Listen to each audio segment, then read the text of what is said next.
Okay, guys, let's do this and lift the cloche. That's underwhelming. Welcome, everybody, to a fast food kitchen gadgets. Today, we're joined by a chef and a fast food connoisseur. So it looks like a spatula, but it's got a hole in it. I don't... At that end? Yeah. Eva's move your thumb. A massive clue under my thumb. Why? What's under... It's got a big M on it. It's got a big W on it. I don't really understand. So what is McDonald's doing? It's not a McFlurry spoon, is it? So you can get the old... Do you know what it could be? A McFlurry, or is it for... Sauce dispensing? Guys, you are nowhere near, and I'm going to just tell you now, this is the fork. This innovation allows the user to add French fry prongs to mop up burger toppings which drop from their bun without getting your hands saucy. Sorry. You put the French fries in there. To make a you put fries to make a fork. How many prongs are there on a fork? 4. Yeah. So you put 4 French fries in. To make a fork. And then you... Okay. I think you're going to be very grumpy in this video. What I love about McDonald's is how standardised, safe, reliable the food can be. Yep. I remember meeting people who had severe allergies, and whilst abroad, the one place they could guarantee safe food that wasn't cross-contaminated were fast food chains. And because of the standardisation and the control. That's what I like about fast food, nothing else.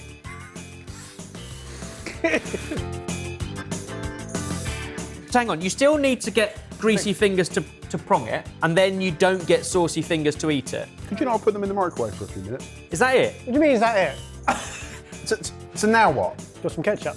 Kush has given you 3 dips of 3 very different consistencies to see the strength of the fork. So something very loose. Yeah. Which looks like horseradish. Barry, We haven't started off great, guys. when did you buy this? There's Was a it bit of- about 24 days ago on April Fool's?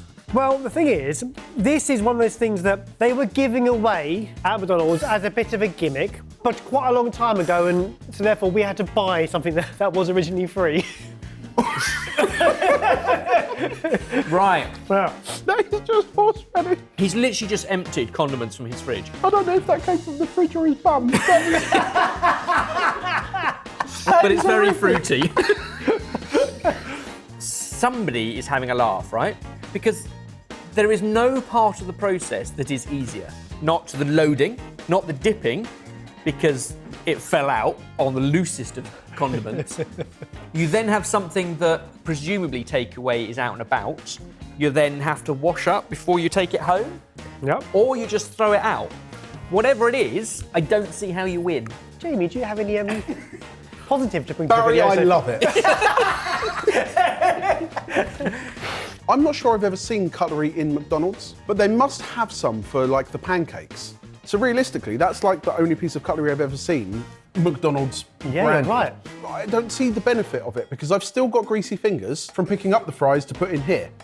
And to me, that's what it's getting rid of. But you originally pitched it as it stops the condiments from dripping off the fries onto your fingers.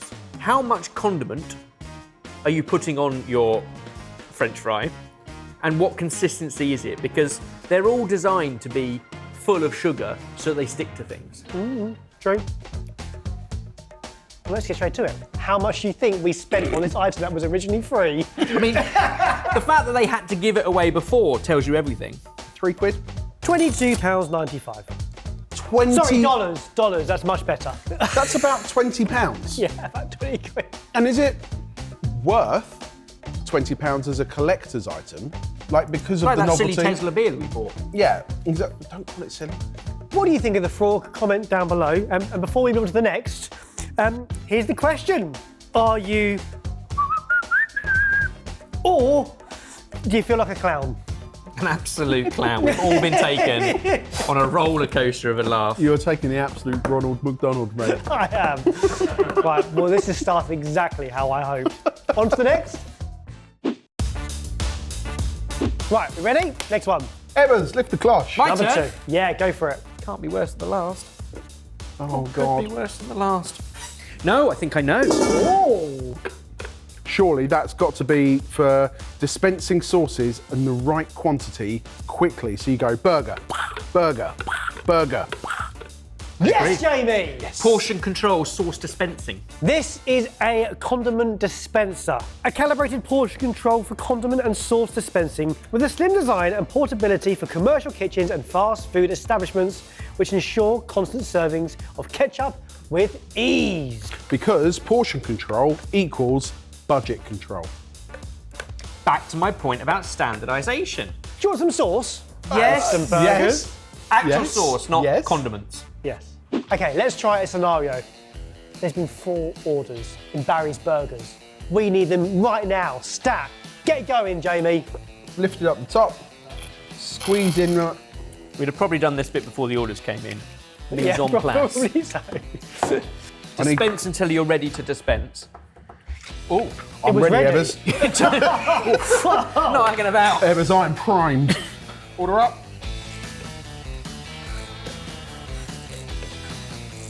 Lovely. Now wait, you've got a sticky bottom. When you described it as slimline, I thought, who gives a damn? But this is part of a setup where you've got pickles, you've got sliced tomato, you've got chopped onion, you've got all your lettuce sliced in a cold cabinet, and they are all uniform shape and size, and that goes in there as well to stop you. But I like it. The top of it is the same size as this, so they can slide into the shelves. Yeah. Perfect. So you'd have a ketchup. Oh, it literally hangs it. Yeah, so you can put your chips underneath it, or your burger underneath it. Oh, that's clever. So you'd have probably have a few of these, like a Yeah. ketchup, a mayo, a mustard, a burger sauce, whatever it is that you're serving. Oh, I like that. What I genuinely love is ergonomic, linear flow of processes that eradicate seconds, because every second counts when you're doing a 2,000 burgers a day. Fast food. Fast food. It's really interesting because so much on this channel we talk about food being an art and being creative, and this is the complete opposite of that. This is process, everything has to be exactly the same. It has to look exactly like you see it on the adverts. Ish. And you said it straight off, it's about budget control as well. Yeah. Because fast food generally is very affordable and is the lower end of the scale. So you need to make sure that you're not putting twice the amount of an ingredient on there because, again, that'll add up over time. Is it the right amount of sauce for your burger? Interestingly, we weren't given the option. So if you wanted more sauce, you can't adjust it.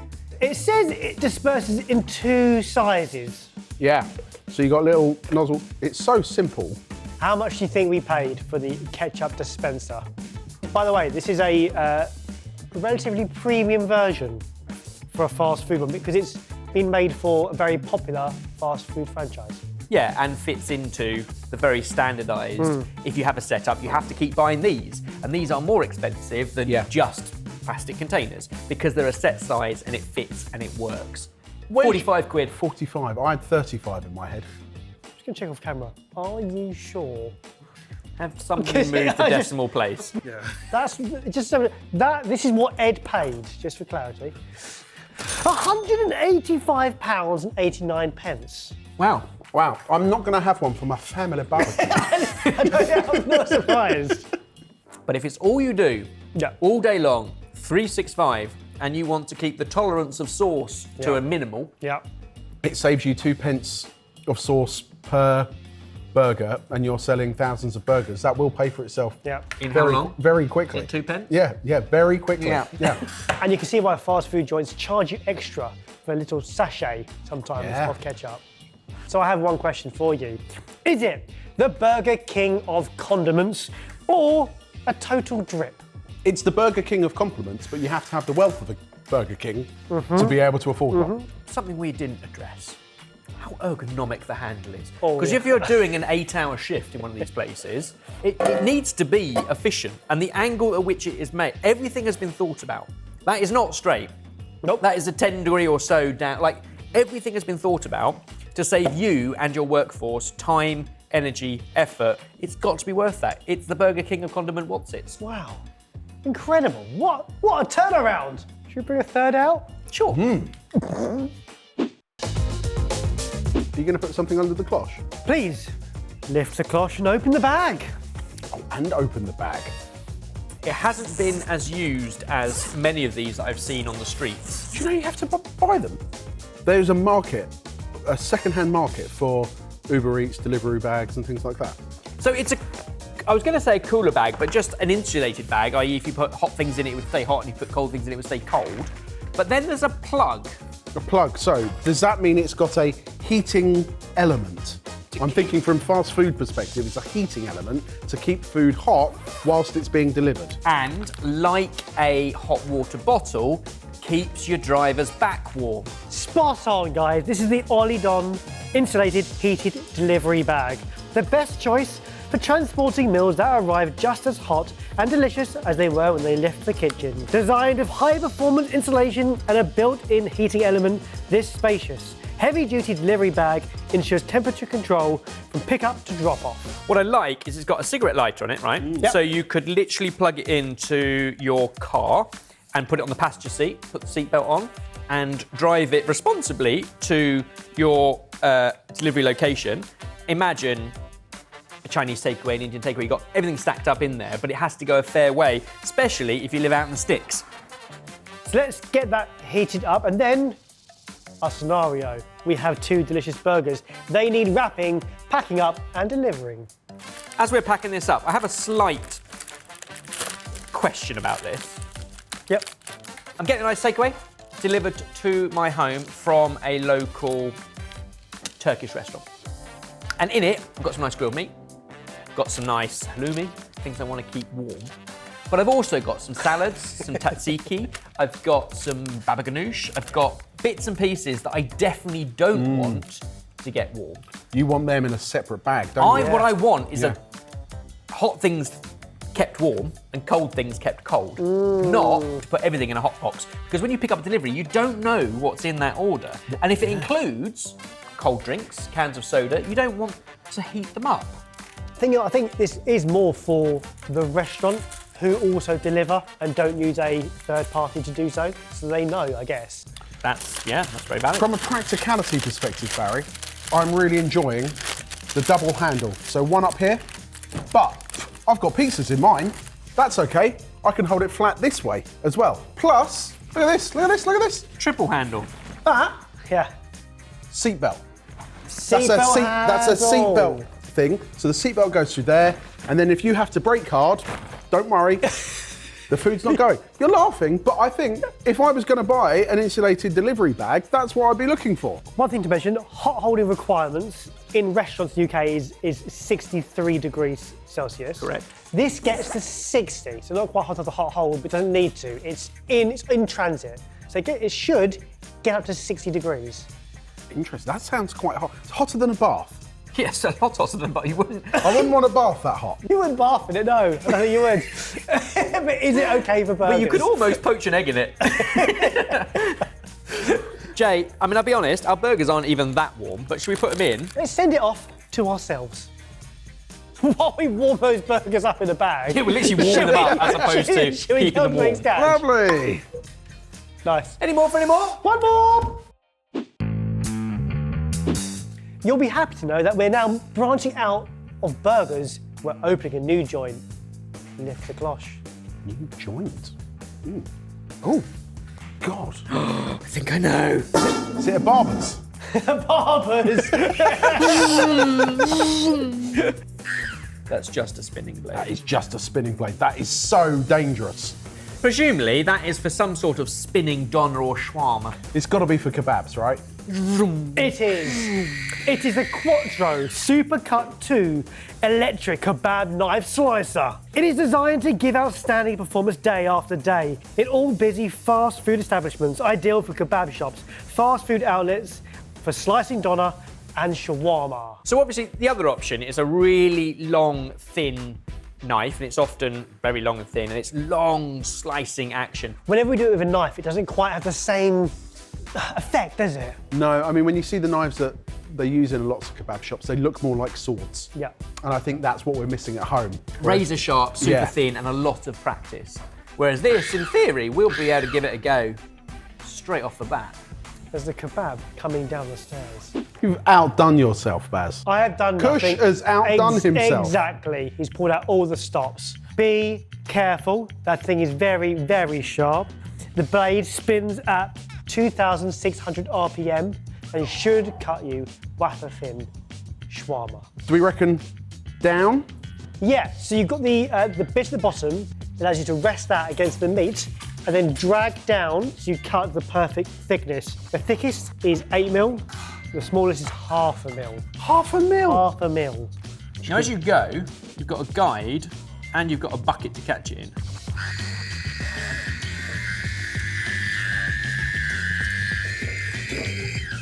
Oh, it has already got the guard, so you don't end up basically It says here, putting blade on blade. when used properly, it's seen to be a lot safer than a massive knife. But that's when used properly. The 2,000 RPM is pretty much spitting chicken deliciousness Spits everywhere. it out, doesn't it? Does it need to be spinning as you do this bit? As in, No, probably does not. the shawarma need But to yeah, be because spinning? otherwise you generally keep it on, so it continues to crisp Really? that bit. Oh, yeah.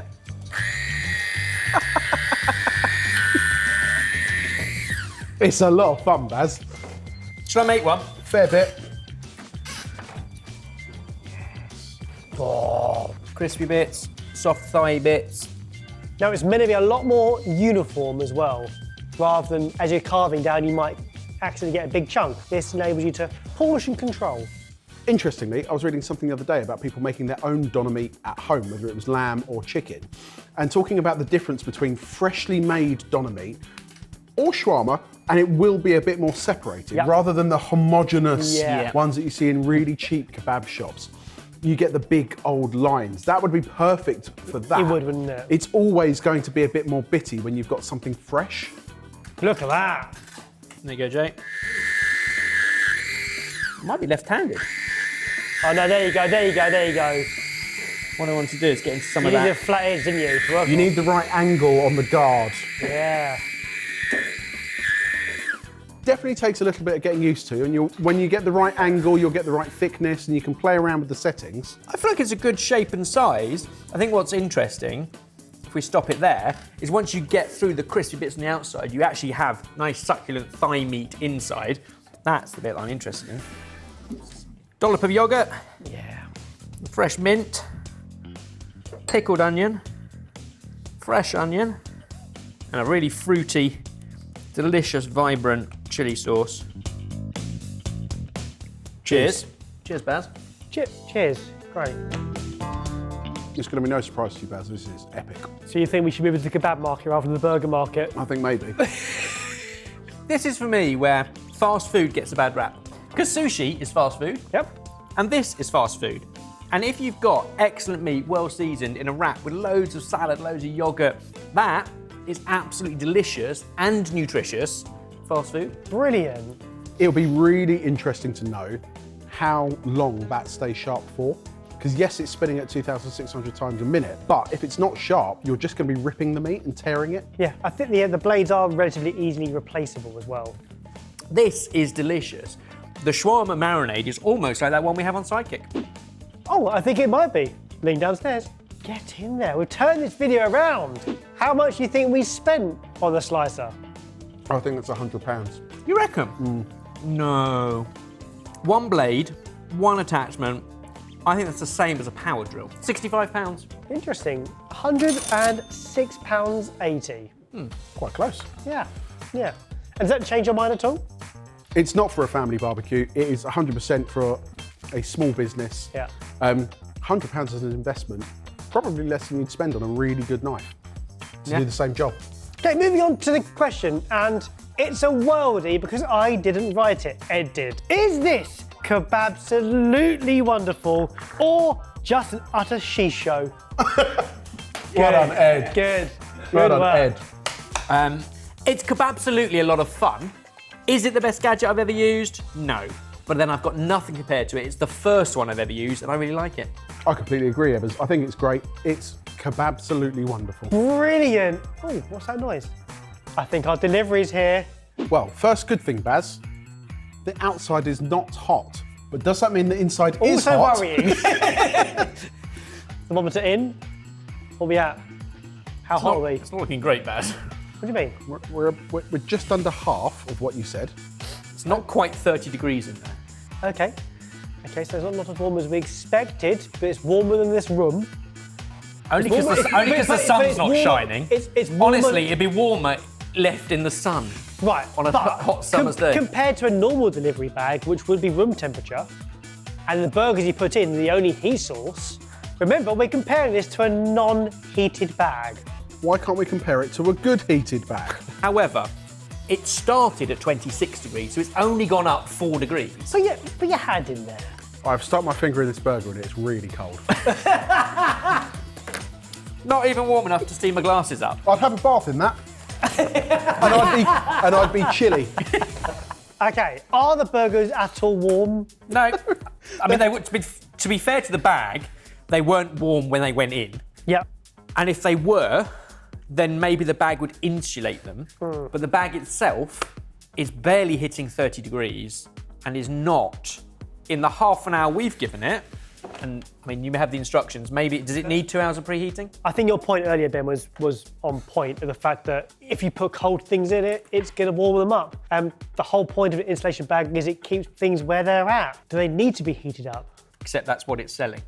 You don't seem very impressed. Do you want to have a guess at the cost? Did you pay £50 for it? Oh, I hope not. No, come on. Less than £50. £75. Wow.